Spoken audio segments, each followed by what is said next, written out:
Pilot ಅಂತ ಹೇಳಿ 36 ವರ್ಷ ಸರ್ವಿಸ್ ಆಯ್ತು.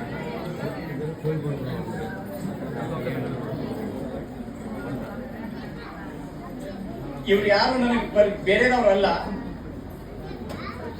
ಮನೆಯವರೇ, ಆತ್ಮೀಯರೇ, ಅಣ್ಣ ಅಕ್ಕ ತಮ್ಮನೇ.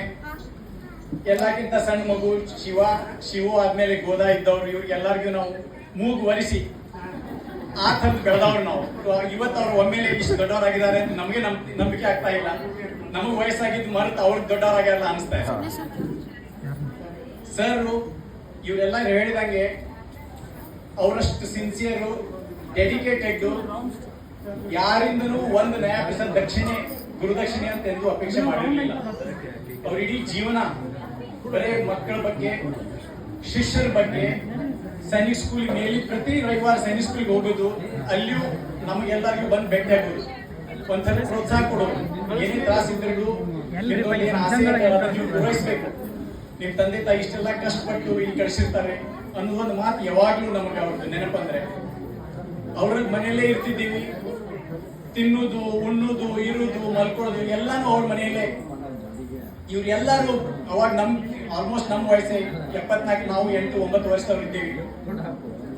ಚಂದ್ರು ಅವ್ರು ಇಲ್ಲಿದ್ದಾರೆ, ಹಿರಿಯ ಅಣ್ಣ ನಮಗೆ.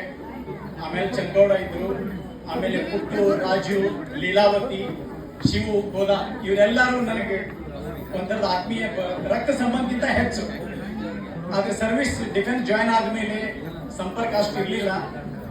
ಬೈಲೊಂಗಲ್ ಹೋದಾಗ ಒಮ್ಮೆ ಹೋಗ್ತಿದ್ದೆ, ನಾನು ಬೈಲೊಂಗದವನ್ನೇ ಹೋದಾಗ ಅವ್ರಿಗೆ ಭೇಟಿ ಆಗ್ತಿದ್ದೆ. ಬಟ್ ಅದಾದ್ಮೇಲೆ ನಮ್ದು ಮದುವೆ ಆದ ಕೊಡೆ ಅಂತಂದ್ರೆ ನೀವೆಲ್ಲರೂ ಒಪ್ಕೋತೀರಿ, ಮದುವೆ ಆದ್ಮೇಲೆ ನಮ್ಮ ಹೆಂಡ್ರು, ನಮ್ಮ ಮಕ್ಕಳು ಅನ್ಕೋತ ನಾವು ಬೈಲೊಂಗಲ್ ಕಡೆ ಬರೋದು ಆಗ್ಲಿಲ್ಲ. ಯಾಕಂದ್ರೆ ಇಂಡಿಯಾದಾಗ ಎಲ್ಲಾ ಕಡೆ ಬೇರೆ ಬೇರೆ ಕಡೆ ಅಪಾಯಿಂಟ್ಮೆಂಟ್ಸ್ ಇರ್ತಿತ್ತು. ಹಿಂಗಾಗಿ ಎಲ್ಲೆಲ್ಲಿ ಇರ್ತಿದ್ವಿ ಅಲ್ಲಿ ನಾವು ಹೋಗ್ಬೇಕಾಗ್ತಿತ್ತು. ರಜಾನು ಅಷ್ಟು ಕಷ್ಟ ಇರ್ತಿತ್ತು. ಇದ್ದಾಗ ತಂದೆ ತಾಯಿ ಇದ್ದಲ್ಲಿ ತಂದೆಯವರು ಲಘು ತೀರ್ಕೊಂಡ್ರು, ಹಿಂಗಾಗಿ ತಾಯಿಯವ್ರ ಕಡೆ ಲಕ್ಷ ಹೆಚ್ಚು ಕೊಡ್ಬೇಕಾಗ್ತಿತ್ತು. ಇವತ್ತು ಇವ್ರದ್ದು ಇಲ್ಲಿ 25ನೇ ಆನಿವರ್ಸರಿ ನೋಡಿದ್ರೆ ಎಷ್ಟು ದೊಡ್ಡವರಾಗ್ತಾರಪ್ಪ ಅನಿಸ್ತಾ ಇದೆ. ಯಾಕಂದ್ರೆ ಎಲ್ಲರೂ ಕೂಡಿ ಬೆಳೆದವರು.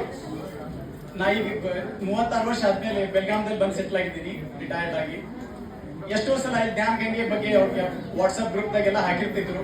ಎಷ್ಟೋ ಸಲ ಬರಬೇಕು, ನೋಡ್ಬೇಕು, ಮಕ್ಕಳ ಜೊತೆಗೆ ಇಂಟ್ರಾಕ್ಷನ್ ಆಗಬೇಕು ಅಂತಂದ್ರೆ ಸಂಭವ ಆಗಿದ್ದಿಲ್ಲ. ಬಟ್ ಇವತ್ತು ಈ ಕಾರ್ಯ ಎಲ್ಲಿ ಏನೇ ಆದ್ರೂ ಮಿಸ್ ಮಾಡಬಾರ್ದು ಅನ್ನೋ ಒಂದು ದೃಢ ಸಂಕಲ್ಪದಿಂದ ಇವತ್ತು ಬಂದಿದ್ದೇನೆ. ಬಹಳ ಸಂತೋಷ ಆಗಿದೆ. ದೇವ್ರು ಇನ್ನೂ ಹೆಚ್ಚು ಆಯುಷ್ಯ ಕೊಡ್ಲಿ, ಗುಡ್ ಹೆಲ್ತ್ ಕೊಡ್ಲಿ, ಇನ್ನೂ ಹೆಚ್ಚು ಮಕ್ಕಳು ಸೈನಿಕ್ ಸ್ಕೂಲ್ಗೆ ಹೋಗ್ಲಿ ಅಂತ ಬೇಡಿಕೊಂಡು ನಾನು ಕೃತಜ್ಞತೆ ಸಲ್ಲಿಸ್ತೀನಿ. Thank you. ನಮಸ್ಕಾರ.